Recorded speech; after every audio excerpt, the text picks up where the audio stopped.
ഫ്രൂട്ടാണ് പേര. ഇതിനകത്ത് ധാരാളം നാരുകളുണ്ട്, വൈറ്റമിൻ എ ഉണ്ട്, വൈറ്റമിൻ സി ഉണ്ട്, നിയാസിനുണ്ട്, തൈമിനുണ്ട്, റൈബോഫ്ലാവിനുണ്ട്, കരോട്ടിനുണ്ട്, ലൈക്കോപ്പിൻ. ഇതെല്ലാം ആൻറ്റി ഓക്സിഡൻസ് ആണ്. ഇത് കൂടാതെ നമ്മുടെ പല മിനറൽസ് ഉണ്ട്, കാൽഷ്യം, ഫോസ്ഫറസ്, പൊട്ടാസ്യം, ഇരുമ്പ്, മെഗ്നീഷ്യം, ഇതുപോലുള്ള ധാരാളം ധാതുക്കൾ ഇതിൻ്റെ അകത്ത് അടങ്ങിയിട്ടുണ്ട്. നമ്മുടെ മുറ്റത്തുള്ള പേരയ്ക്ക ദിവസവും കഴിക്കുന്നത് നല്ല തന്നെയാണ്. പ്രമേഹമുള്ളവർക്ക് പോലും കഴിക്കാം. കാരണം അതിൻ്റെ അത് ഗ്ലൈസിമിക് ഇൻഡെക്സും അതുപോലെ ഗ്ലൈസിമിക് ലോഡ് നമ്മുടെ ശരീരത്തിലോട്ട് പഞ്ചസാര കയറുന്ന ഒരു ലെവലാണ്. അത് വളരെയധികം കുറവാണ്. അതുകൊണ്ട് ഫൈബർ അടങ്ങിയിട്ടുള്ളത് കൊണ്ട് എല്ലാ ദിവസവും പേരയ്ക്ക കഴിക്കുന്നത് നമ്മുടെ ആരോഗ്യത്തിന് വളരെയധികം നല്ലതാണ്. എന്തൊക്കെ അസുഖങ്ങൾ നമുക്ക് തടയാനായിട്ട് പറ്റും? നമുക്ക് കോൺസ്റ്റിപ്പേഷൻ, മലബന്ധം തടയാനായിട്ട് ഹെൽപ്പ് ചെയ്യും. നമ്മുടെ സ്കിന്നിന് വളരെയധികം നല്ലതാണ്.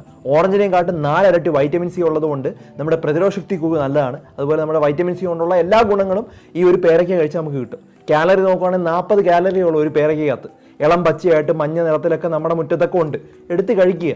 കുട്ടികൾക്കൊക്കെ സ്ഥിരമായി കൊടുക്കുക. കാരണം അതിനകത്ത് മെഗ്നീഷ്യം ഉള്ളതുകൊണ്ട് ബ്രെയിനൊക്കെ വളരെ നല്ലതാണ്, ഓർമ്മശക്തിക്കൊക്കെ വളരെ നല്ലതാണ്. ഈ ഒരു കാര്യം ധാരാളം ആളുകളുടെ അറിവിലേക്ക്